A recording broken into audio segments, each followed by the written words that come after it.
Përshëndetje të nderuar teleshikues të Akrolis TV. Pas një pauze jo shumë gjatë të verës, siç është në zakon në gjitha mediat shqiptare, edhe unë kam pas pauzën time për të ardhur në sezonin e ri në kuvend. Shumë njerëz që më kanë takuar, që më kanë telefonuar, tjerë më kanë thënë që okay, na mungon kuvendi. E në fakt ne u nisëm për ta bërë këtë emision që vërtet të kuvendojmë, sepse në atë moment kur mungon kuvendi, nuk është thjesht kuvendi mediatik që bëjmë ne, por përgjithsisht kur mungojnë kuvendet, atëherë një shoqëri nuk hecën mirë. Dhe ndaj jemi munduar që të sjellim një qasje tjetër në komunikimin me publikun përmes një kuvendi të larmishëm, por të dobishëm. Dhe e kam nisë të sezon me një të ftuar shumë special, shumë veçantë, që mu më pëlqen ta quaj deputeti I gjeneratës së re të Lezhës dhe të Shqipërisë, me Admir Kadelin.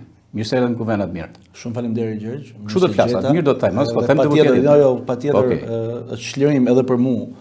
Kjo dhe mirë se gjeta në kuvendin e Lezhës nga kuvendi I Shqipërisë. Okej, shumë e bukur, okej. Shiko, më vjen mirë që ke ardhur pas fushatës elektorale.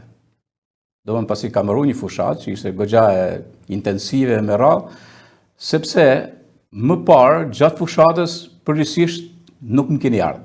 Edhe kur ju ftoja, ka qenë një lloj ngërshje ose një lloj, ku diun, strategjie, mund ta quaj kështu.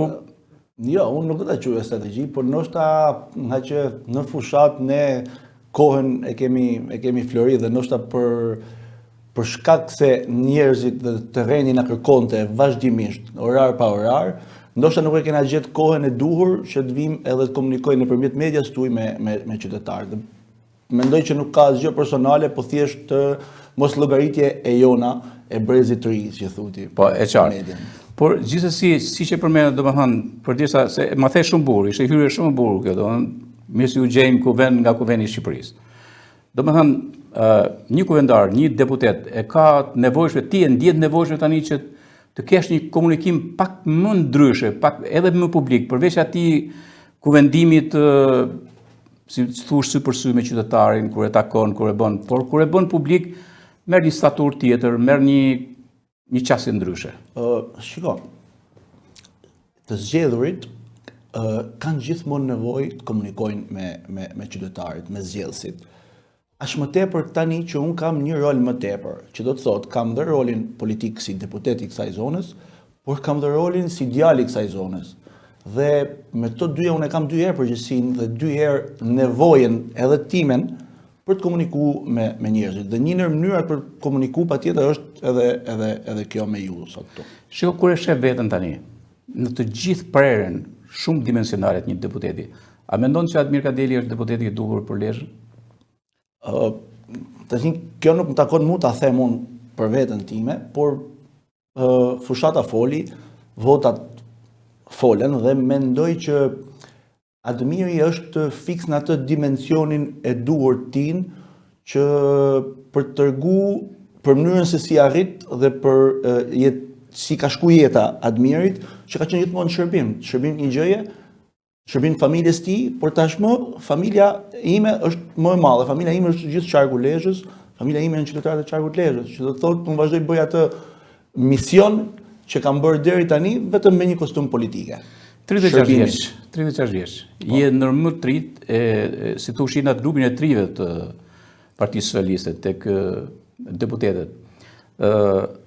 E ke menduar që në këtë moshë, për shembull kur e qenë që I vogël, e me radhë, ke menduar që një ditë unë, 36 vjeç, kur të kem mbush, do të jem në Parlamentin e Shqipërisë? Shiko, kjo është një pyetje që unë ndoshta do lidh pak edhe me personalet time. Unë politikën nuk e kam menduar në fakt, por u rrita në familje që flitej vetëm për politikë, u rrita nga një person që bani politikë, edhe kur tham politik kam parasysh shërbimin ndaj qytetarëve, jo politikën si shmerret sot. Dhe fillova të krijoj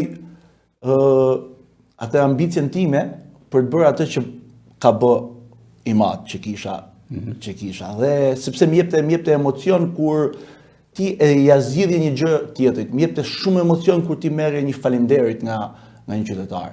Dhe filloi avash u rrit ai besimi tek unë që një ditë do jem atje. Nuk e disha që dhe nuk e priça që të vinte kaq shpejt, të jem korrekt, por rrethanat, mënyra, nevoja e Shqipërisë për një politikë të re, për një brez të ri në politikë, arrita që të jem edhe unë pjesë e këtij ndryshimi. Çfarë ishte kjo fushatë elektorale? Sepse ti pasi mbaroi fushata e tjerë, ke dal të nesërmen, ke dal me një fjalë. Do një fjalë me germ tjetër. U krye. Nuk thoshe bas u krye, po u krye. Edhe thu kështu. U krye pra është momenti kur mbaron numërimi i votave. Që e lodhshme fushata. Ishte shumë e vërtetë ajo, sepse u krye dhe pas një beteje që do ta quaja unë, një betejë e cila ishte disa javëshe, betejë takimesh, betejë mendimesh me njerëzit, u finalizu me atë fitoren dhe kisha shumë realisht shumë emocione të përzime që janë njerëzore. Por ajo që më ngrofi më shumë ishte se nuk fitoi vetëm admiri. Fitoi qytetaria, fitun atë njerëz që më mbështeten, fitoi besimi që më dhanë qytetarët dhe për këtë e kisha një çlirim. Kështu që mendoj që ishte një emocion patjetër njerëzor. Nga sa të kam ndjekur unë të paktën tek kauza që ke përcaktuar gjatë fushatës 4 shtylla kryesore. Po. Me çka kam parë aty edhe në Instagram, edhe në rrjetet tjera, edhe në komunikim publik, edhe në tubimet e ndryshme që keni bërë. Po, në këtë rast, a mendon që se nga një herë nuk është se fitojnë kauzat, nuk është çështja as për mbajtje tjera. Nga një herë janë ca gjërat që në politikën shqiptare, për fat keq duhet, nga një herë fiton jo emri, jo lidhjet, jo farefisnit, jo njërën e tjetën, domethënë është gati si një shoqëri që edhe në fushat shkon në mënyrën tribale vet. Ti mendon se fitoi kauza e Admirit apo emri? Shiko, më lejo të them Gjergji.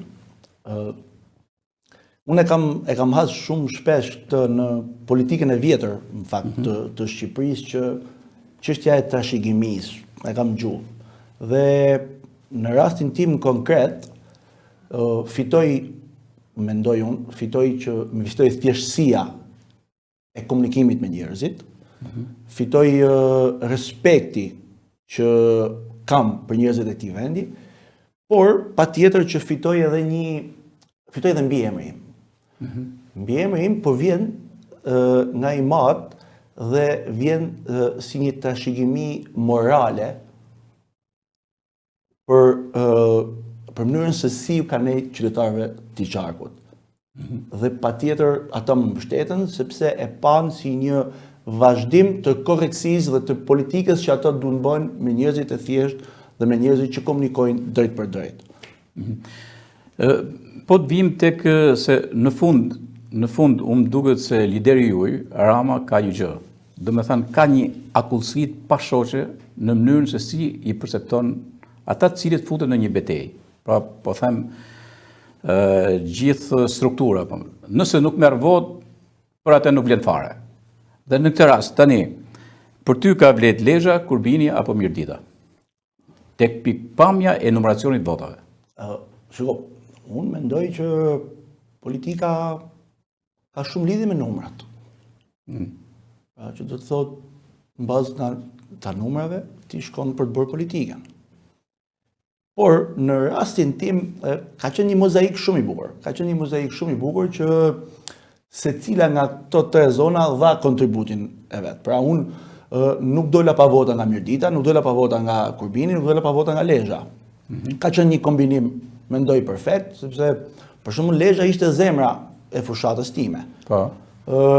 Kurbini ishte motori që e lujti shumë energjinë e fushatës time, realisht e ndezi shumë. Se ishte në konkurrencë, pashëm atë nga Mamursi. Kjo është, Kurbini ishte një motor që lëvizi realisht shumë. Ishte konkurrencë me formacionit, shumë interesant kjo.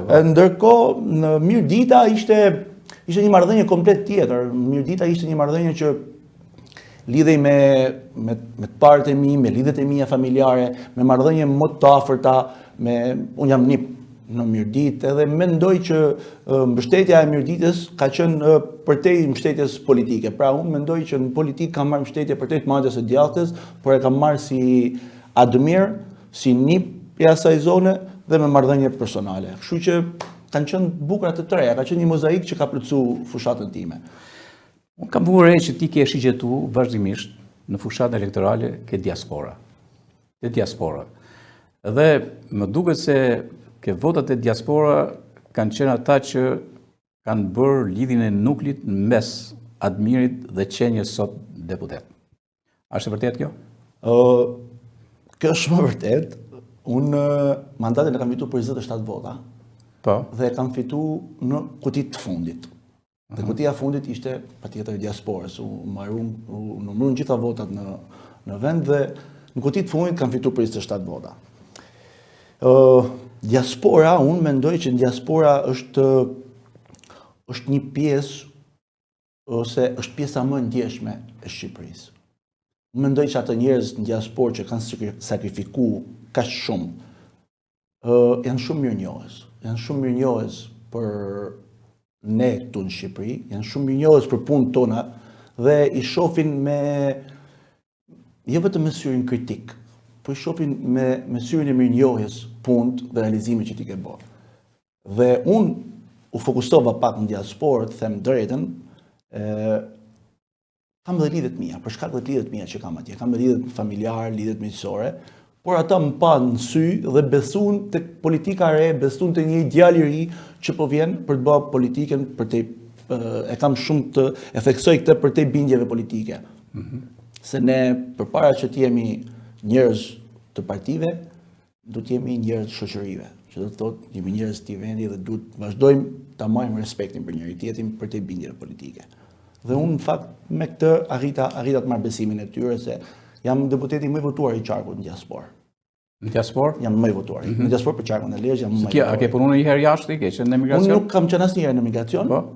Unë vetëm në momentin që u vendos që do merrte pjesë diaspora në votime, unë e bëna fushatën, e nisa fushatën 4 muaj përpara, 3 muaj përpara në diasporë, duke i taku të gjithë një për një, sy më sy. Duke kërku mbështetjen për Partinë Socialiste, por edhe për mua si kandidat. A ka ndikuar fakti, shiko, ka disa që vinë deputetët nga herë bëhet edhe kështu thjesht se flet sa fjalë. Edhe janë të llafologjive, të retorikave. Dhe ka të tjerë që bëjnë, pra, si thot, kush në herë puna marrë dhe direkt në parlament. Mirë po, a ka ndikuar se ti ka disa vite që ti menaxhon një biznes shërbimesh me emër, tashmë në Lezhë dhe jo vetëm Lezhë. Domethënë kjo fakti njerëzit kanë pa me këtë sy, po, ky është ideali i realizuar në këtë pikpamje. Atëherë ja vlen. Pra nuk është një që hajt tani se ka dalë ka fol një 2 fjalë para udhëhesit madh, edhe hajde ta fusim në parlament. Mendon që ka ndikuar ky fakt? Shiko, unë jam marrë me administrim biznesi dhe administrimi i biznesit mu me ka formuar si njëri. Dhe sot unë jam në politik për ta çuar përpara të formimin që unë kam për në shërbim qytetarëve. Pra, unë sot fiksh, pra me kuptimin politika është realisht ajo rruga e drejtë dhe e duhur e personave që janë marrë me menaxhim, me administrim biznesi, por në këtë rast unë jam këtu për të menaxhuar hallet, problemet, dhënë zgjidhje dhe marrë përgjegjësi. Shumë e thjeshtë, dhënë rezultate konkrete. Me punën dhe me përkushtimin tim. Dhe kjo vjen si formimi i imi nga administrimi. Shiko, të paktën në llafet që hidhen kështu ti pak a shumë ke qenë i përgdhelur i Ramës. Sepse thonë që, okay, Rama ka qenë ndikuesi kryesor, biles që janë shpreh që unë Admir ka delën e du në parlament. Ndërkohë, i përgdhelur në thojza, thema. Okay. Ndërkohë, domethënë, atë përshëndeti Rama kur dole, domethënë, kush kanë qenë telefonatat e para? E dyta, Ulsiu, e këto të tjerë, kanë qenë mbështetja jote kështu? Shiko, gjatë fushatës ne i kemi ngjuar to retorika, po të cilat janë për mua janë më shumë tymnaja që hidhen për ta shpërndar fokusin. Unë kam qenë në listë një nga 9 kandidatët total. Edhe patjetër sikur unë të 9 kandidatët jemi të përkthejur te Ramës sepse ne të 9 nuk jemi më të mirët e këtij qarkut. ka të tjerë më të mirë se ne, ka të tjerë si ne, të cilët mund të ishin në vendin tonë. Dhe përkthjelja e Ramës, që mund ta quajmë për gjithë ne, është që Okej, se unë po e thash, e futa në thojë, se për me qenë i përkthel tamam, ti do ishe ke lista e sigurt, ke listat e mbyllura. Shiko, po ishe ke hapra, ke listat e mbyllura, futur Ermali, ishte Ermali, ke listat e mbyllura. Po, kolegu im Ermali. Shiko, diferenca mes listës hapur, listës mbyllur, jo si të ka po pak si më luftar, se Rama i studion këto psikologjikisht, po. Po është edhe çështje personale që mendoj. Që unë mendoj që secili jep një kontribut në mënyrën e tij. Personalisht unë e shoh veten si njëri i terrenit.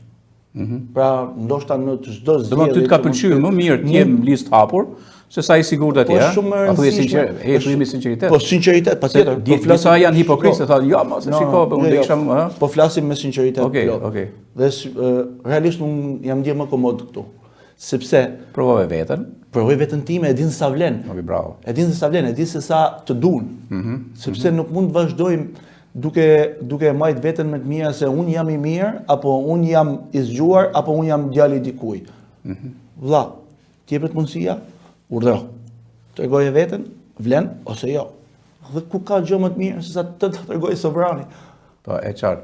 Shiko atë mirë, në perceptimin tim, si njëri që merr me publikun, e kam një njohje goxha të mirë domethënë për qarkun edhe për njerëzit e qarkur, për ata që japin kanë tamthin për të vepruar politikisht, në menaxhment e tjerë më radh.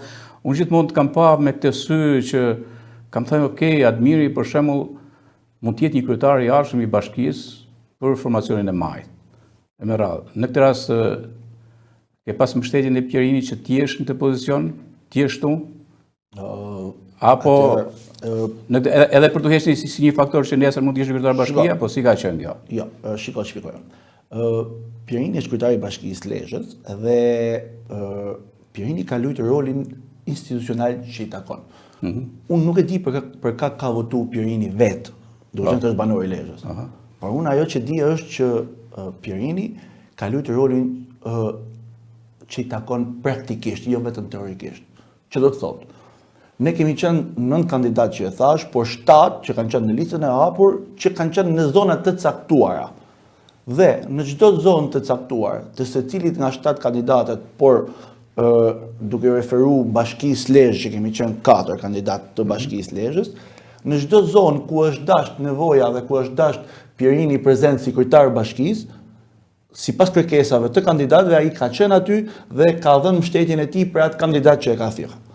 Kështu që mendoj që ka qenë shumë korrekt në marrëdhëniet të, le të themi, në mënyrë institucionale me kandidatët për deputet dhe me Partinë Socialiste. Ndërkohë, patjetër, unë mendoj që kam fatin që e kam dhe shok Pjerinin. Për te marrëdhënies politike, unë e kam dhe shok edhe mik të hershëm, të familjes dhe të ashitimi. E bora këtë pyetje për dalë të kjo. Në moment që ti ke shku ditën e parë të parlamenti, s'pari je njohë me gjithë superstrukturën. Dhe gjithë atë, po marrim arredimet, njërën, tjetërën, njeriu do të ketë nga herë ushtrohet një lloj presioni psikologjik nga vetë ashtu. Edhe kur ke fut kamën dhe kur ke bërë takimin e parë, që është bërë seanca e parë më a ke thënë që po, unë jam prerje dhe arketip për të qenë një deputet dhe për të marrë me politikë, për të vazhduar rrugtimin tim politik? Shiko, momenti që unë kam fut kamët aty, në them drejtën, nuk e kam pas si një përmbushje personale karriere, por e pas si një ngarkesë përgjegjësie. Momentin që hyra në atë institucion për mu shumë të lartë ose më të lartin në këtë vend, unë ngarkova me një ndjenjë përgjegjësie përpara atyre njerëzve që më çuan atje. Dhe aty i thash vetes që po, unë do kem një rrugë shumë gjatë në politikë, por me një kusht. I kam vendos vetes një kusht. Dhe kushti është që qëndroj kështu siç jam, i thjesht, i përulur dhe në komunikim me njerëzit. Në rast se tjetërsohem, nuk mendoj që rruga ime në politikë do jetë e gjatë. Në rast se unë vazhdoj të jem kështu, mendoj që rruga ime do jetë e gjatë në politikë në shërbim të komunitetit. Okej, dakord, se kjo është një pikë që mund të diskutohet. Domethënë i thjesht, i përullur, shërbys, deri në salvim, etj. Kjo është një pjesë që quhet ndryshe pjesa morale ose domethënë subkonscienca morale e njeriu, por nuk mjafton vetëm kjo. Domethënë kjo a ke menduar që ti do të rritesh në politikë, domethënë si deputet që tani. Dhe pyetja që ka lidhje direkt, ju duke hyrë si rishtar në parlament, ka qenë më duket moduli 4 i Akademisë Politike. Me radhë, domethënë, kur je fut aty, Akademia Politike atë ka dhënë një rritje sa do të vogël, ose që mentalisht ti ta kuptosh që po, duhet kjo rritje që të shkoj ke ekspertët e vjetër të parlamentit. Ma thuj pak, çfarë ka ndodhur me ju ke Akademia Politike? Shiko, Akademia Politike, shumë mirë që pyet, sepse kjo pat një periudhë kohore që mori një konotacion sikur ne po shkojmë japim provime atje. Por në fakt Akademia Politike ka qenë një bashkëbisedim me kolegët e vjetër në parlament, të cilët na kanë mësuar nga eksperienca e tyre dhe na kanë treguar vijat e kuqe ku mund ngabojmë që të ndjehemi keq, jo të gabojmë në raport me qytetarin. Se aty është ligji ai që nuk të lejon të gabosh, por në aspekt me veten tënde. Dhe patjetër ka qenë shumë e vlefshme. Ajo na ka mësuar që të dimë rolin e deputetit. Na ka mësuar që si ta bëjmë punën tonë nëpër komisione dhe gjithashtu që cila është më e rëndësishme për mendimin tim, na kanë mësuar etikën e komunikimit, etikën profesionale të qenerit politikan. Që cila për ne është nga mëngjesi deri në darkë do të kemi vetëm etikë, dhe shumë e drejtë. Etikë në sjellurit, etikë në komunikim, etikë edhe në veshje si paraqitesh, sepse funditës ne për këtë jemi. Unë do që një nga deputetët e vjetër, dhe nuk po përmend emra, por që është një autoritet tek Partia Socialiste dhe pash diçka domethënë ishte në seancë, nuk di cilën seancë ishte, por që kishte fokusuar trit. Edhe thote, shi, ka lezet ti dëgjosh trit. Në këtë rast, mendon që do të jesh një deputet avangard, do ta kapish të pjesë që ti je avangard, edhe si e ke menduar domethënë atë profilin tan për ta ndërtuar, ke bënë strategji domethënë që okay, ta ndërtoj profilin e Atmirit të tillë që të jetë një kuvendar i shënjuar në Parlamentin shqiptar. Shiko, unë mendoj që një deputet baza kryesore që të jetë që dëgjohet fjala në kuvend dhe të dihet çfarë thotë kuvend është marrëdhënia me popullin, me ato votuesit tu. Dhe strategjia ime, dhe ose më saktë pika ime që do jetë gjithmonë në rritje, është marrëdhënia me njerëzit e kësaj zone, marrëdhënia me elektoratin. Këto janë ata që mu më japin forcën, që më japin peshën që atje të jem i fortë. I fortë në kuptimin e mandatit deputetit shërbim popullit. Ndërkohë sa i përket kësaj që i ri, ne aty nuk e di se ku i thuj i ri, se ne akoma po e vujmë të në kalimin e stafetës bretave. Edhe aty ka deputet të rinj që janë edhe 54 vjeç. Aty ka deputet të rinj që janë 26 vjeç. Jo, qartë, them për moshën. Okej, atëherë i bie që domethënë po flet për moshën e re dhe jo për deputetët e rinj. Për moshën e re. Kemi gjetë shumë ngërëtësi aty. Nuk e kemi vënë re të ndarjen mes deputetit të ri dhe të vjetër. Nuk është ajo parulla famshme që kam pa thënë dikur ushtari i vjetër, ushtarin e ri. Mësisht na mbajnë shumë afër. Ndjen krenar për ne që jena kolegë me ta. Dhe po, na ruajnë. Na ruajnë që të mos bim në kurthin e kolegëve të opozitës. Sepse vetëm që mund gabojmë pa dashje për shkak të mos eksperiencës, mund të jemi ne të ri që të bim në kurthin e tyre që ato janë gjithë vjetër. Okej, Jemi me Admir Kadelin këtu në kuvend, kalojmë një spot publicitar për të rikthyer në pjesën e dytë të emisionit këtu në Akrolis TV.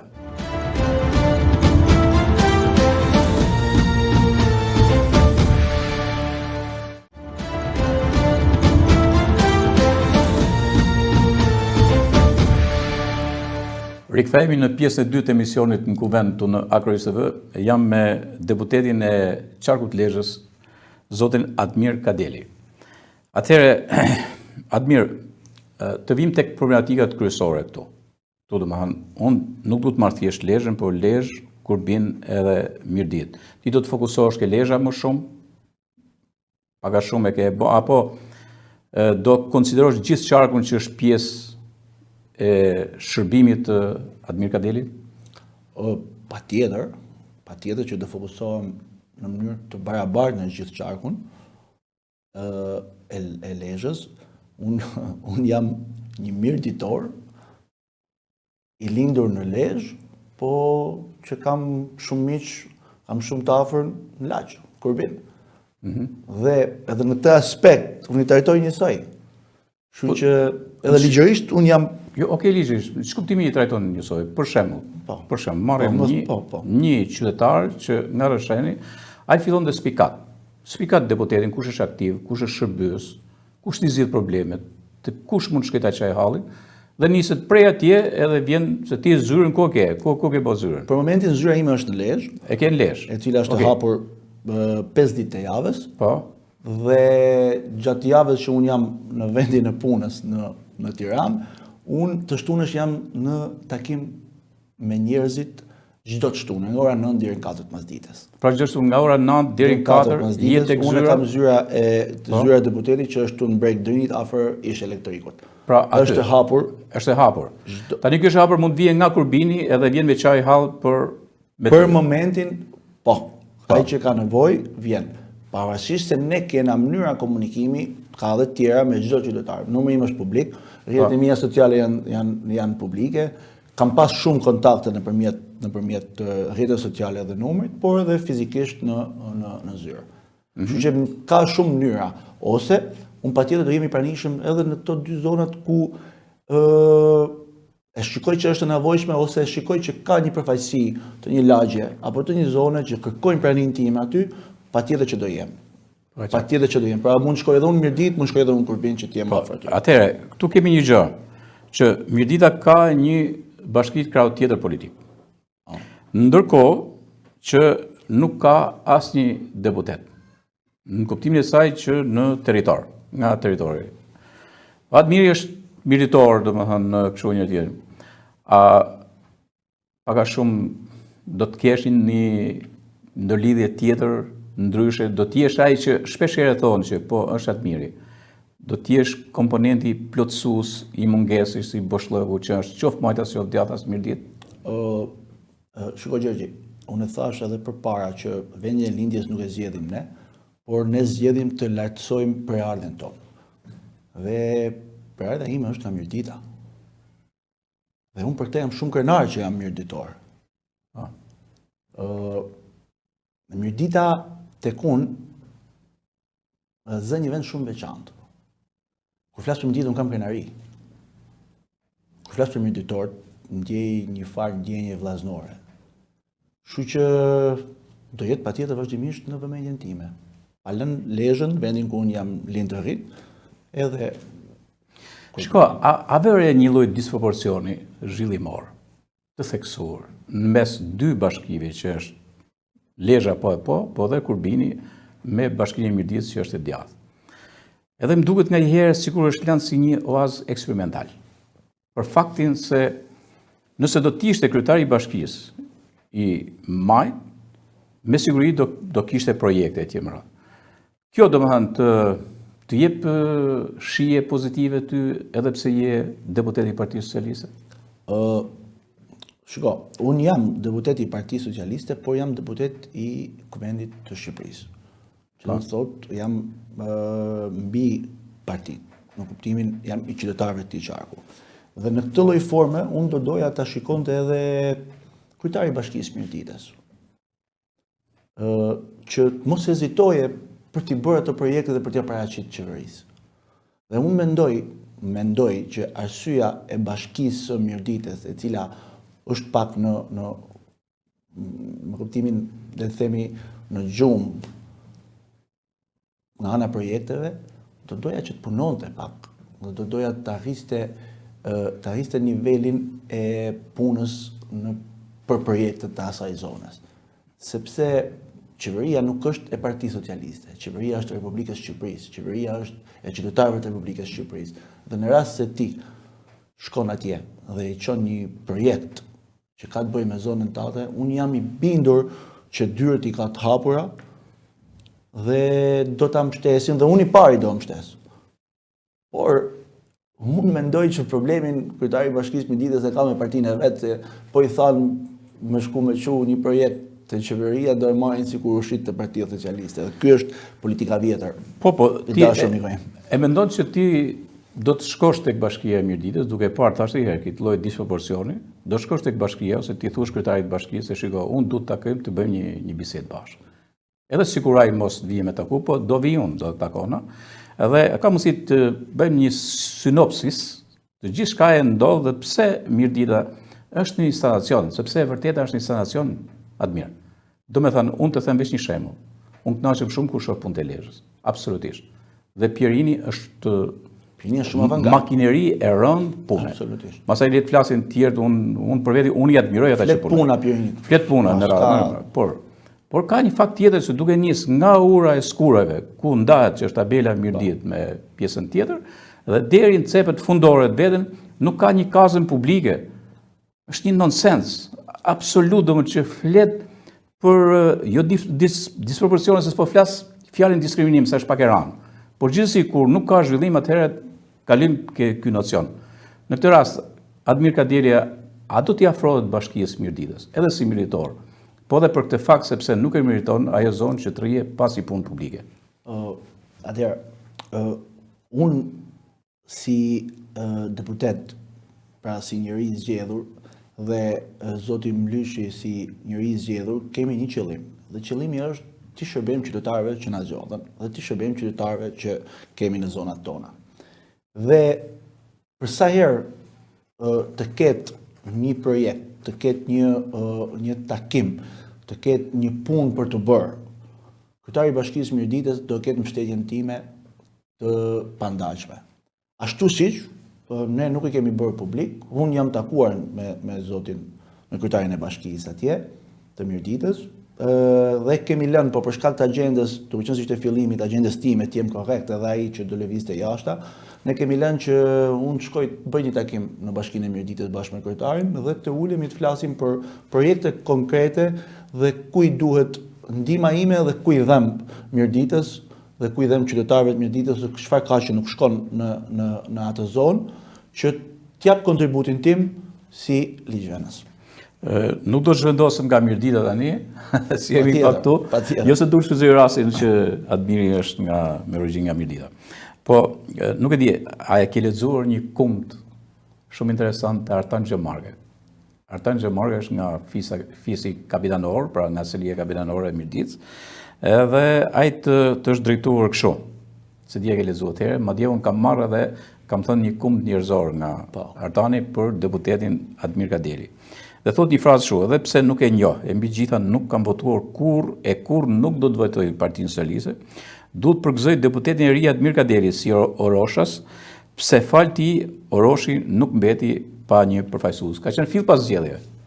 Po, e kam lexuar me shumë respekt komentin e zotit Xhamarga, nuk e njoh edhe unë personalisht jem korrekt. Punon ke Bashkia, është inspektor trashëgimie kulturore, punon ke Bashkia e Mirditës. Kam menduar se jeton jashtë shtetit. Jo, është shumë mirë, punon ke Bashkia e Mirditës. Do edhe takoj, sepse për mua me atë koment ka tregu një virtyt të mirditorëve që përtej politikës duhet të nxjerrim në pa vlerësimin njerëzor. Dhe për të unë e falenderoj shumë. Dhe së dyti, unë mendoj që kjo është politika e re, që ta shikojmë njëri tjetrin përtej bindjeve politike. Jo, tani ka dhe gjë tjetër, sepse këtë e shqetëson edhe qenja tonë nga dera kapitanore, nga Trungu, nga Geni që vjen e tjerë më radhë, edhe qenja Orosha, dhe këtu ka ne të ideja që ti vjen nga Oroshi si origin, edhe Oroshja si herë, se përgjithsisht Mirdita, po e marrim edhe 1920-ën, edhe në kohën e Zogut, e me radhë, gjithmonë ka pas përfaqësues nga dera e Xhamargave. Edhe thot nga Oroshi, dhe thot tani ky i duket sikur përplotësohet e dëshira e tij. Po, unë jam origin nga Bulshaj Oroshit, nga zemra Mirditës, edhe të herë në fakt Oroshi kishte 3 kandidat. Po, ke qenë ti, Sanelala, ka qenë zonja Skana edhe Pranvera. Po, Pranvera dhe zoti Lala. Po, 3. Të 3. Edhe dole ti. Edhe, po, të pakti një doli nga Oroshi. Doli një nga Oroshi, por unë uroj që mos mbetet me një. Mendoj, por uroj që se jo mos ketë prap nga Oroshi. Po, e qartë. Atëherë të vim prap të fokusohemi të disa problematika dhe unë du që të rishikuesit, njerëzit që na ndjekin sot të marrin edhe me mendimin e Admirit, cili është mendimi i Admirit. Flitet shumë për disa probleme të mëdha në zonën e Lezhës dhe sa i përket veriut. Domethënë, ka pas këtë vit që kaloi, ka pas një fluks të jashtëzakonshëm turistësh.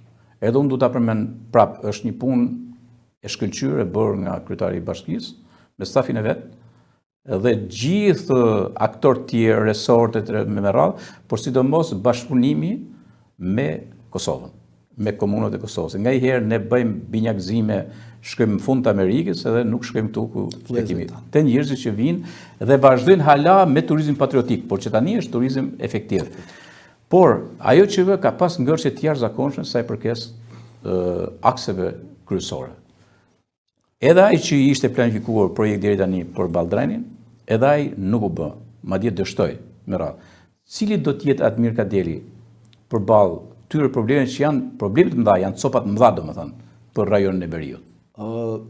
Shiko, kjo është një temë realisht e nxehtë, është e nxehtë për shkak se patjetër na dhem gjithëve. Por Admir Kadeli, unë e dhash edhe një shembull fakt para disa muajsh kur u bloku ura hekurudhore dhe automobilistike që është mbi lumin Mat, që u bloku nga RSH-ja për shkak të degradimit të strukturë. Dhe unë isha aty bashkë me zëvendësministrin dhe bashkë me drejtorin e përgjithshëm të se vetëm ti ke dhënë informacionet në atë kohë. Edhe komunikova dhe me zëvendësministrin për këtë. Nësa unë kam bëjë një koment tillët. E kam ndjek edhe komentin tënd dhe unë përgëzoj për pasqimin e realitetit që ka situata, edhe unë besoj dhe mendoj që angazhimi im në zgjidhjet problemeve do jetë i sinqert dhe i vërtet dhe patjetër kudo ku ka. Mendoj që në Lezhë ne po i vim në fund të atij kalvarit pritjeve të shumë viteve të rrugës Milot Balldrani. Unë po ju them që pas fiks 4 ditësh mbyllet përfundimisht tendri. Mbyllet tendri? Mbyllet dhe shpallet fituesi. Shpallet fituesi. Dhe fillojnë punimet shumë shpejt. Ky është një lajm shumë i mirë. Pra, për 4 ditë nuk do diskutohet më. Po e thut saktë, se janë do të ketë një njerëzit. Unë përveç se po flas si Admir, flas edhe si në kostumin e politikanëve. Po e qartë, ke marrë informacion e dur në burimin e dur. Nuk flas diçka, po nuk shkova në burimin e dur. Po e qartë. Dhe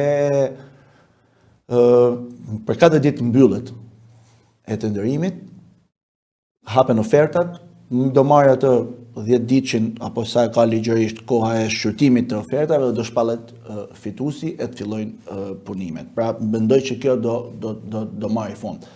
Dhe unë do jem një zë shumë kërkues për të zonë, sepse Lezhë nuk është vetëm për turizmin që kemi ne këtu. Lezhë është ura lidhëse e Veriut. Po, absolutisht është nyja kryesore. Nyja kryesore e Veriut. Edhe aty si më duket Admire. Mbaj mend te emisionin Dimension, ku kam pas ftuar edhe Gjovalinin e nderuar, babanin tënd që është natjet, me shumë respekt. dhe mbaj mend që pata bërë një temë kështu dhe diskutuam që atëherë, ka 15 vite gati kjo, dhe diskutoshëm kështu që Lezhë në pikpamjen e daljes tonë, ke ur aty për te, Lezhë e ka për përfyti. E kupton, sepse kështu ishte, e ka për përfyti. A do t'ja heshni këtë lak Admir në këtë periudhë? Unë mendoj që po. Sepse çlirohet gjithë veriu. Unë mendoj që do çlirohet një herë mirë gjithë veriu Po. me investimin e këtij aksi që po bëhet. Krahas kësaj, unë do ta ngrej shqetësimin siç e kam ngrit, po është ngrit jo publikisht akoma, sepse po shkojmë të krijojmë, të gjejmë hapësirat ligjore për urën e vjetër që theksova, që e urë do hapet. Sigurt do hapet, por do jetë për kalimet 9.5 ton. Makinat vogla.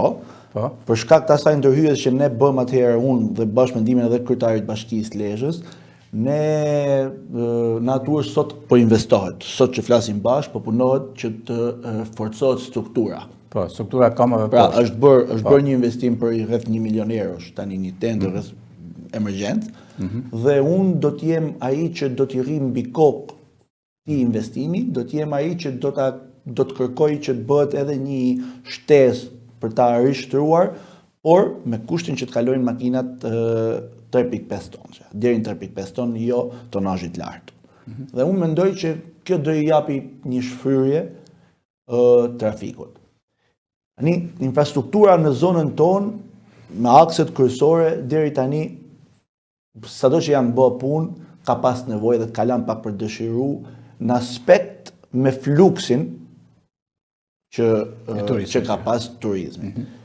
Por unë mendoj që shumë shpejt do zgjidhet. Okej, dhe kjo, tani ajo që bie të re, nga Katërkalimshi që ka mbaruar në 2009 në Rëshen, dhe vjen kjo pjesa deri në Milot, që është 2 kalimshe, është folë që ato vite, dhe ula se ula pas dore, do më në kyp do vazhdoj të jetë prapë shumë, tub i ngusht, apo këtë si grup deputetësh, edhe ti, më falë që po të flasë me të shumë, por edhe tjerë do t'i bëni apelin e dur, qofte presionin e dur kryeministrit, që pa tjetër Ajax do të mbaroj?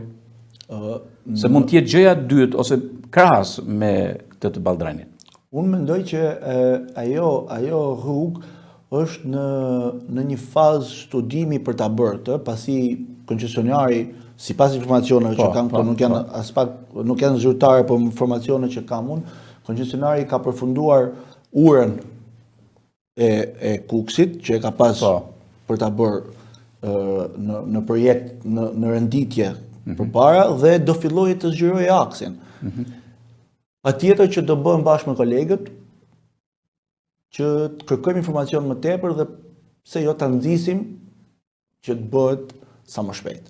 Okej, se ne pastaj do flasim pak, do jetë një pyetje për kolegët dhe për marrëdhëniet e tjera, dhe a do munden me sjell grupi i deputetëve të Qarkut Lezhës një mënyrë ndryshe të funksionuri për të skeptrit, të egër politike tjerë me radhë, për të funksionuar pak më ndryshe për disa gjëra që janë shumë të rëndësishme. Unë vazhdoj prapë të insistoj te një fakt tjetër, duke të bërë një pyetje drejt për drejt. Marrëdhënia jote është e frytshme me Edi Ramën dhe ti thu cop ke guximin për t'ia thënë që shiko, zoti kryeministër, kjo punë këtu nuk shkon kështu. Gjithësila ka munguar. Realisht ka munguar. Dhe them për disa gjëra. Për shembull, për rrugën e Lurës. Totalisht ka munguar. Mu më kanë marrë vetë telefon, se unë kam bërë 2-3 herë kam bërë promocione atje dhe kam folë pak ashpër me komente të ashpër, dhe më kanë marrë në telefon, një ka del deputet tani, se s'po i them emrin, dhe më thotë shu kush je ti që çto, dhe i them unë ti duhet ja thush ti, ato që them unë, ja thush ti. Ose jo unë, po një gazetar, duhet ja thush ti kryeministit. Domethënë, në këtë rast, e ke tagrin për të qenë drejt për drejt me kryeministin për i thënë që ky është mendimi i popullatës, ky është mendimi i jonë si deputetë më radh. Shiko, pikë parë, unë nuk mendoj që Edi Rama ja ka ndaluar njeriu që ta ketë të tagër, edhe mendoj që Edi Rama i don të njerëz që shkojnë atje dhe i flasin për gjëra që ai nuk i di ose ja kanë interpretuar ndryshe. Prandaj është aty sepse don të njerëz që ja thonë, dhe unë as nuk jam dhe as nuk do jemi vetmi që do ja them këtë, që ja pasqyroj gjithmonë realitetin, dhe ka pasur edhe tjerë që e kanë bë, Për shembull, ne kena edhe rastin e kryetarit Bashkisë Lezhë, për shembull Pierin Leu, i cili është vazhdimisht korrekt, është vazhdimisht i drejt për drejt, sepse ato që thot janë ato që janë. Po. Dhe Edi Rama të njerëz që i thon ato që janë, i don. Shumë e thjeshtë. Pra, kjo nuk është aspekt personal, a është deputeti Kadeli i person që i thot Edi Rama. Jo, Edi Rama e don deputetin të tillë, që t'i thot realitetin e terrenit. Më qëse më ngacmove pak me rrugën e Lurës, unë mendoj se qytetarët duhet të mirë informohen se ajo rruga e Lurës nuk është lënë për kapriçe personale. Në të rrugën e Lurës ka qenë një kompani që ka pa marrë tenderin, ajo kompania ka falimentuar. Për të bërë këtë që u bë, ndryshimi, rishikimet e afatit, ka periudha kohore që duhet zbatosh ligjin t'i ndjekësh. Edhe gjitha këto nuk ka ndodhur për shkak të neglizhencës së qeverisë, jam i bindur për këtë unë, por ka ndodhur për shkak të hapësirave që, për mua gabim, patjetër nuk jam jurist, por për mua është gabim që të ketë ligji kaq hapësira që në fund të ditës e vujnë qytetarët. Shiko se më ke çuar një vend që që në këtë rast po dal pak nga zhguni i gazetarit. Po patjetër, bëjmë një bashkë komunikim që do ishte më ndershme dhe më e bukur. Edhe pastaj do uroj që diellat mos veprojnë si ata të parë. Do van tek përcaktimi i fondeve, limite tjera që janë do. Do duhet ma jepni një hapësirë edhe për diellën. Po, pastaj do flasim. Por unë duhet të them kaq që nëse ka rrugë që duhet marrë si diskutimi i veçantë dhe që nuk duhet bëhen në Shqipëri, ajo që u bën çën procedurë me rrugën e Lurës. Çën procedurë, 12.8 milion për rreth 70 km euro, për në atë rrugë kaq të vështirë, që aty kur drejtuesi një kompanie thotë që unë kam hyrë për background, thjesht për background, 12.8 milion euro nuk bën një vijë ujë me bën prejke livadit i Turgut e deri atje kufi me Dibrën.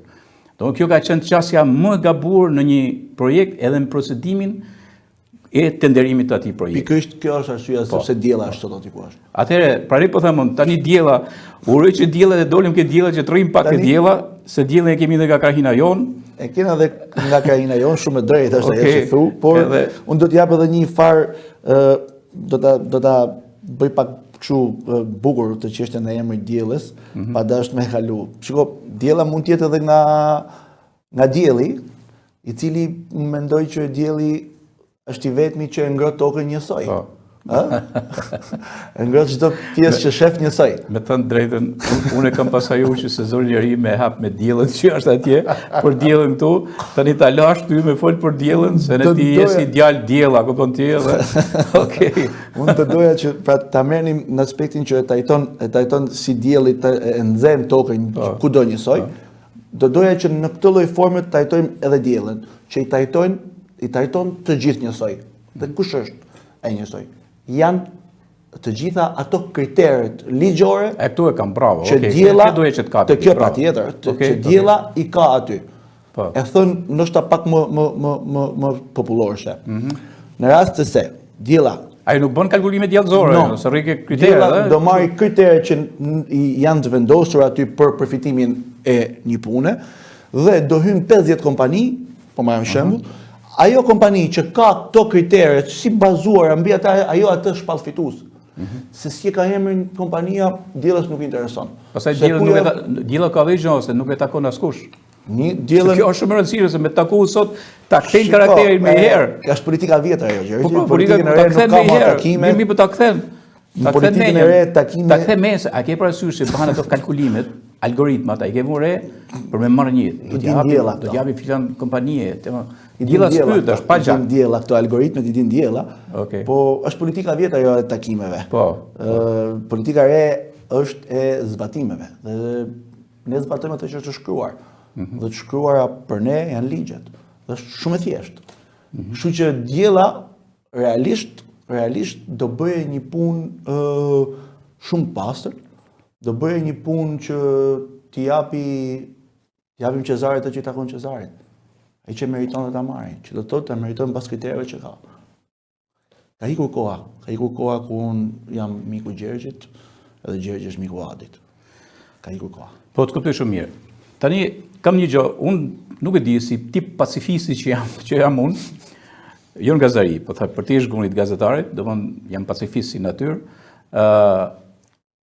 dhe gjithmonë e kam menduar grupi i Lezhës, grupi i deputetëve të Lezhës, majt dhe djathtë. Edhe u kam bërë me kujdes, jam mundu të bëj një kështu me radhë. A do keni ndonjëherë një takim bashkë, të gjithë bashkë?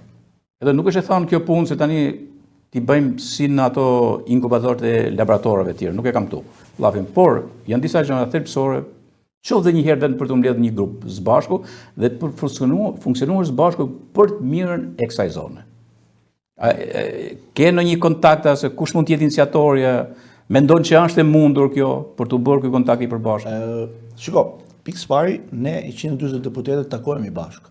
Po 140 okej, të takoj atje. Unë them për këta këtu, 7 këtu. Aty është vendi i debateve, aty është vendi i përplasjes mendimeve, aty është vendi i kërkesave dhe i sugjerimeve për të ndryshuar diçka apo për të bërë diçka, që ne e bëjmë. Ndërkohë sa i përket kësaj shtatshës që ti thu, ne nuk kemi takuar. Nuk kemi takuar për shkak se, si e mendoj unë kjo, për shkak se e shohim ose shikohet më shumë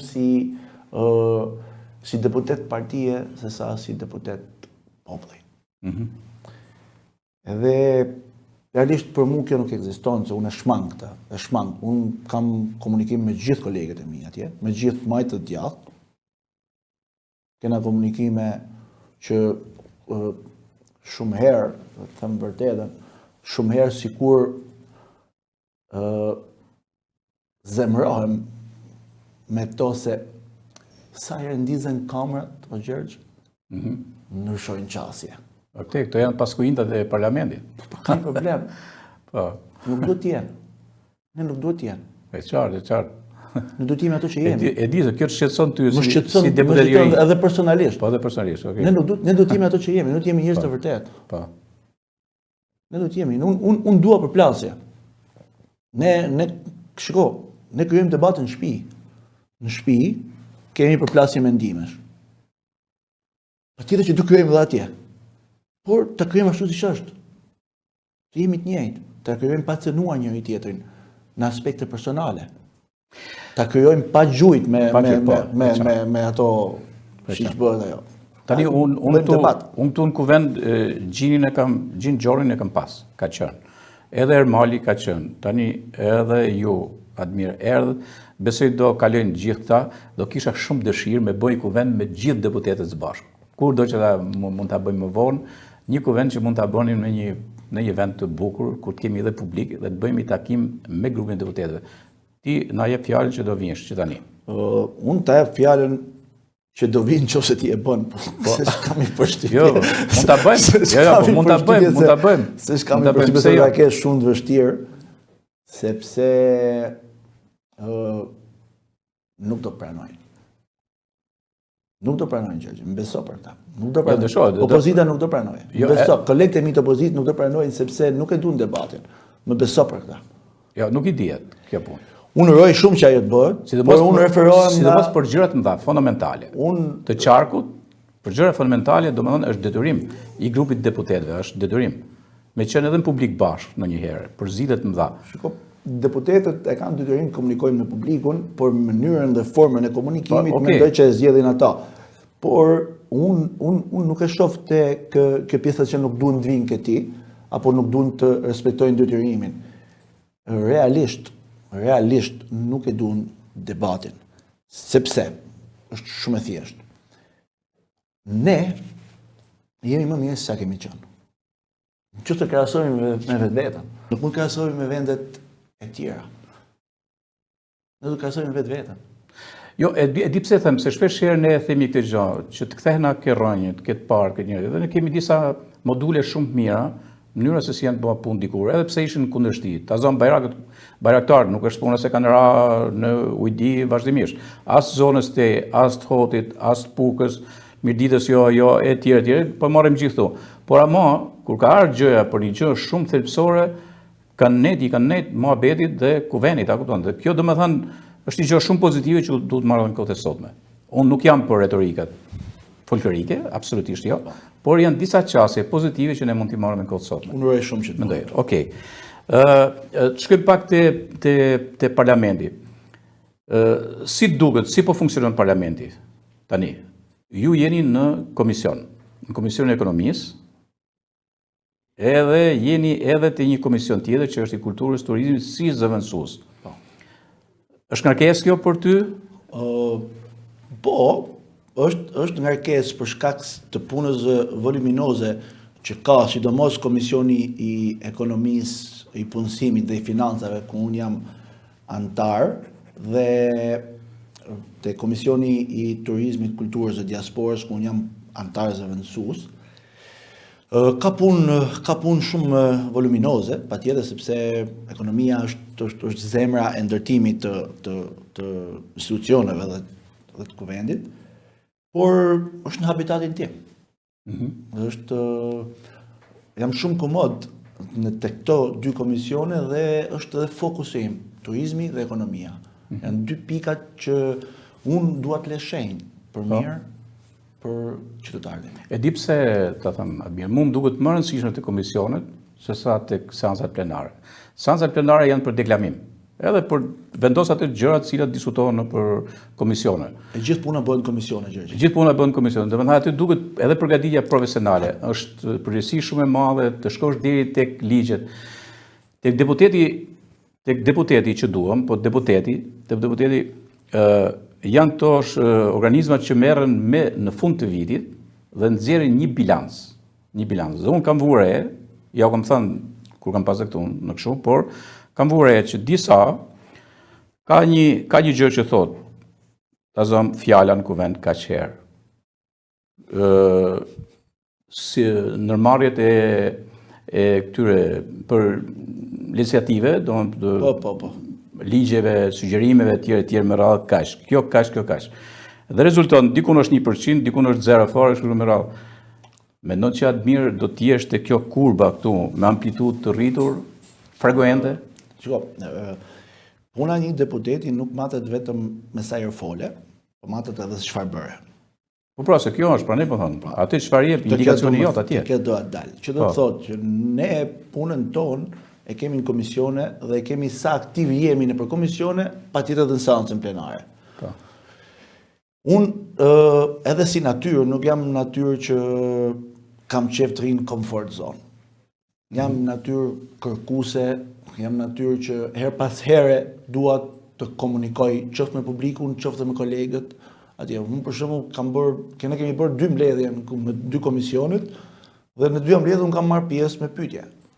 Që në njëri kisha ministrin e mjedisit i ftuar dhe i bërë 3 pyetje dhe te tjetri kishte një komunikim me kolegët. Pra, natyra ime nuk është që të rinë comfort zone dhe mendoj që do të jem aktiv gjithmonë nëse na lën ata të opozitës, Gjergj, se unë du të kem përplasje mendimesh e jo përplasje librash, përplasje tavolinash, përplasje kushtetute apo të rregullores kuvendit.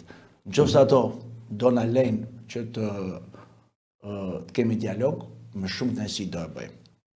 Nëse nuk do na lejnë që të kemi dialog dhe të bëjnë atë lloj dialogu që ata mendojnë, unë do votojmë do ikim se Shqipëria nuk na pret. Punët që ne kemi nuk na presin.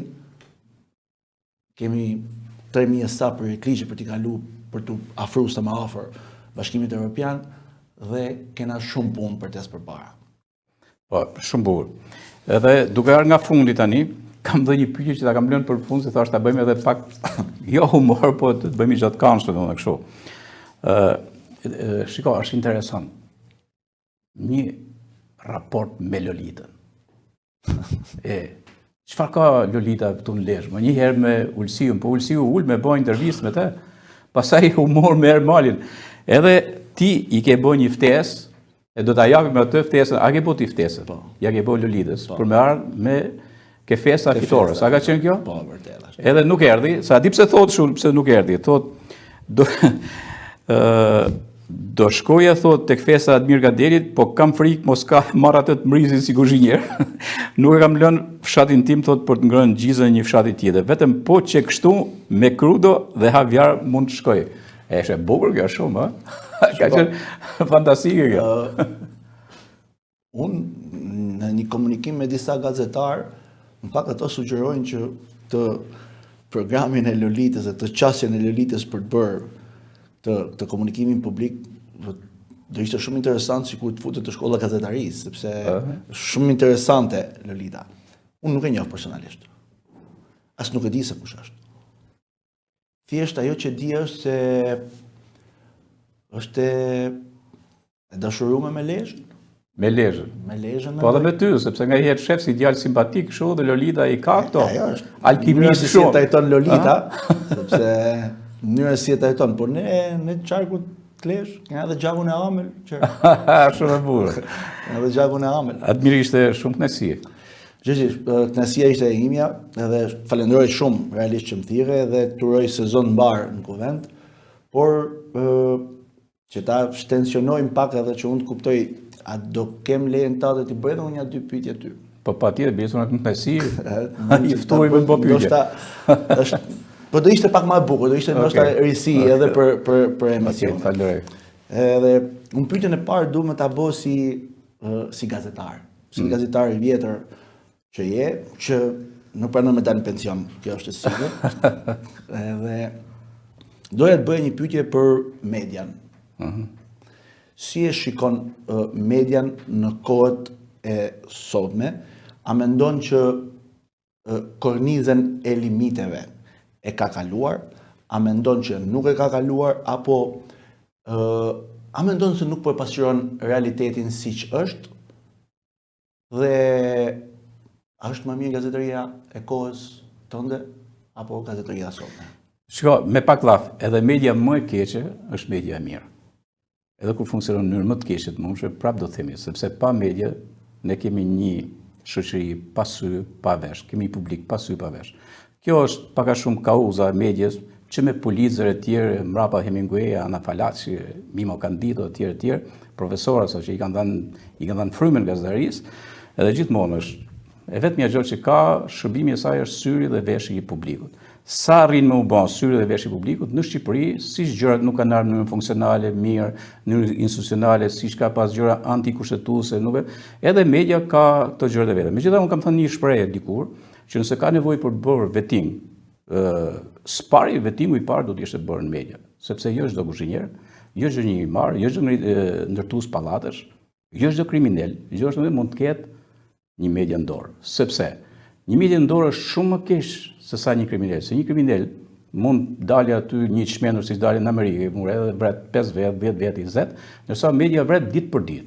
Një media keqe vret ditë për ditë, shkatron brezin, shkatron shpresën e gjitha me radhë. Në këtë sens unë mendoj që ka nevojë shumë për të ardhur një media dhe për të bërë një media serioze, për të formatuar si media serioze dhe të mos bëhet media gjobdhënëse me radhë. Fakti që duke kaluar tek media sociale sot është bë ajo që quhet ndryshe filozofia e popullit reporter. Kjo ka dhe të mirën, ka dhe të keqen. Ka të mirën sepse populli merr vet pjesë, atë që nuk e bën media më e bën rrjetet sociale. Dhe në rrjetet sociale është shumë mirë kur futen profesionistët dhe nuk ikin, kur futen studiuesit dhe nuk ikin, kur futen hulumtuesit dhe nuk ikin, kur futen njerëz me check balance në mënyrën se si funksionojnë me publikun, dhe jo njerëz cilët janë të verbër në kuptimin e saj, por kanë drejtën e vet, përderisa ne rrjetet sociale janë të përbashkëta, janë globale, është një drejtë globale etj me radhë. Sepse ndodh një gjë që ndryshe me atë që del me shkruaj thjesht shkruaj 2 llafe kështu dhe flet marrina, flet gjykon njerëz pa atribuime, sepse që të jesh një gazetar i vërtet, spari. Unë për vete jam mësuar që në hapat e parë të gazetarisë, me baballarët e gazetarisë shqiptare, për fatin e mirë, na kanë tërheq veshin që kur të mos të marrim një të vërtet nga një burim. Detyrimisht nga 3 burime. A ka mundësi të marrësh dhe më shumë burime që ti mbash rezervë? Ti marrësh rezervë dhe ti përdorësh ku duhen. Ama dhe dyta të mos bëhesh gjobdhënës dhe të mos bëhesh intimidues. Sot intimidohesh. Edhe nga unë jam absolutisht pro emisione investigative, por jo në atë mënyrë që bëhet shpeshherë, që shkoj me qëllim të caktuar. Unë nuk jam për të përdorur qimbet në atë mënyrë siç përdoren. Unë do ta bëj, unë e kam bërë gazetarinë investigative, e kam bërë edhe me shpagime ngaherë, sepse nuk ka qenë lehtë me thënë ai tjetër, shiko, që njifej për kriminal në një zonë e caktuar me radhë, që shiko, mbyllu mbrana për 72 orë sepse më ke për emrin më këtu etj me radhë. Nuk ka qenë e lehtë të përballesh me kompani fantazëm që kanë shfrytzuar pasuritë, nën-toksore dhe pasuritë e tjera me radhë. Kur ti e përmend atë kompani, nuk i duhet, është një gjë shumë e thjeshtë, një pagesë e vogël me të heqë qafe nga kjo dy javë. Por një gazetar që është i mirë fokusuar dhe e bën detyrën mirë dhe e bën me ndërgjegje etj me radhë, dhe në fundit është luftë, po që gazetari jenë luftë, atëherë është normale që në luftë shkohet me luftu. Atëherë, para ti jesh i ekuilibruar dhe ti jesh racional, ti jesh i sinqert edhe human. Janë gjitha këto. Unë kur nuk ka bën ndonjëherë vaki të kem bërë shkrime të tjerë që unë të merrem me qëdimet e natyrës njerëzore që kanë bëjnë duke u marrë me detaje që e shfytyrojnë viktimen, e shkatrojnë atë tjetër etj me radhë, nuk ke drejt fare ti thosh tjetër që ti shiko vrave e bën e këtu me radhë, sepse do të presish për atë. Në këtë sens, domethënë, media ka nevojë të bëhet më mirë, të bëhet më saktë, të bëhet më profesionale. Shumë faleminderit, se kjo është një përgjigje nga një profesionist në perceptimin tim dhe në mendimin tim. Tash ta bëj një pyetje si qytetar. Po. Edhe këtu është ti më vjen ndihmë unë si deputet i kësaj zone. Çfarë i dhem Mirditës? Çfarë ka që mund të jetë më imediate që ka nevojë Mirdita për mbështetjen tonë apo për zërin tonë? Po. Unë me shumë miq të mi e diskutojmë disa herë. Dhe janë disa kohë që realisht edhe vetë si person nuk po i përjetoj mirë, jam duke i vujt.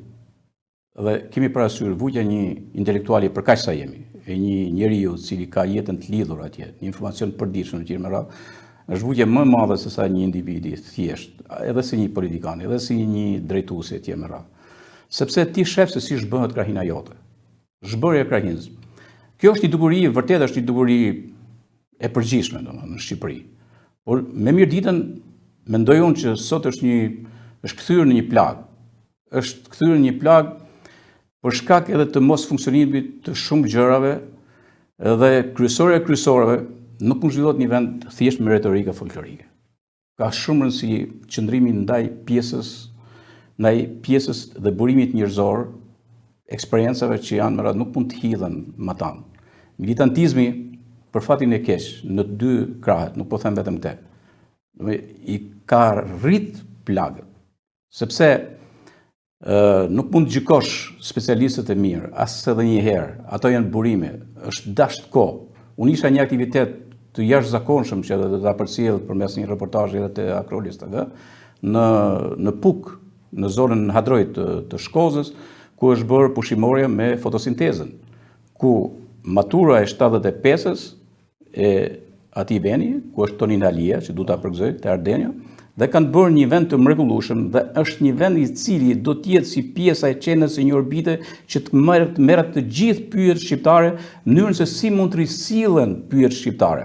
Dhe i pyeta ata, matura 75-ës, kjo pema këtu ka ekzistuar jo s'ka ekzistuar. Kur janë vënë 75-ën me kubik, pra ka qenë kaq. Dhe tani ishin 20 sa metra, kishte 20.000 pa. Po unë po mendoja gjën tjetër. Po mirë këto kubikt e atyre që përgatiten. Si janë përgatitur? Që nga shkollat, shkolla fillore, nga kopshti, etj me radhë, eksperjenca, shkollë mas shkolle, etj, kanë marrë një eksperiencë të tanë dhe janë bën një listë i gjatë Mirditës. Si mund ta presish të listë? Pra do ta mendosh mirë. Nuk mund të drejtoj një skuadër militantësh kur, dhe ashtu tepër, ti du të kujdesesh si drejtues. Edhe si unë ja u bëj thirrje, edhe deputetëve të zonës, edhe të krahut djathtë, po edhe të krahut majt, të kenë kujdes me burimet njerëzore.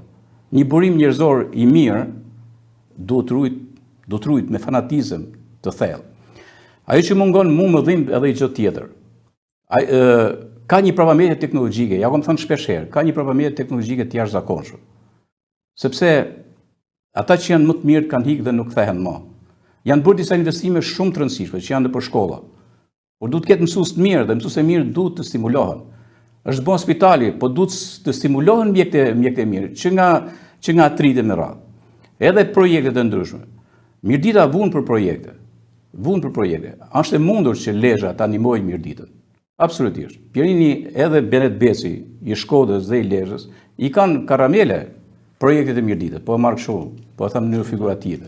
Mu më dhimbë kur shoh gjithë të punë që bën Lezhë dhe asnjë po ta marrim nuk bëhet Mirditë. Se ku është faji pasaj unë nuk do të hyj më thellë. E kam gjetur zgjidhjen. Edhe unë mu më dhimbë dhe gjëja tjetër kur shoh 17 rrugë janë duke marruar në përfshatrat e Matit.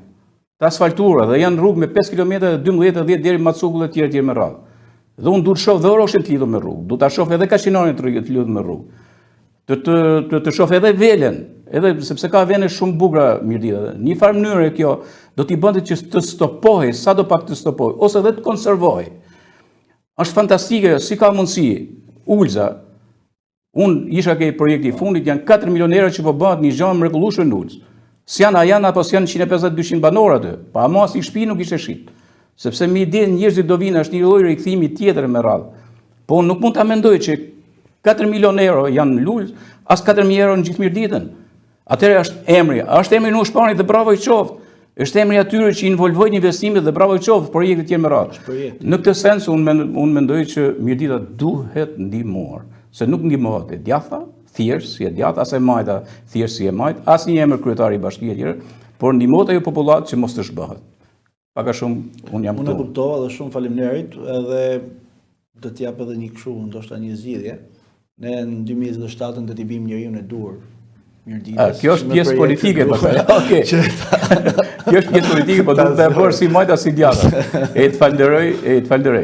Ne ishim një bisedë ndryshe me Admirin sot. Shumë faleminderit nga ana jote, edhe më lejo dhe të falenderoj për gjithë punën që bën me kulturën, gjithë punën që bën me ata të ri e të reja të Mirditës, të asamblit që unë të kam ndjek.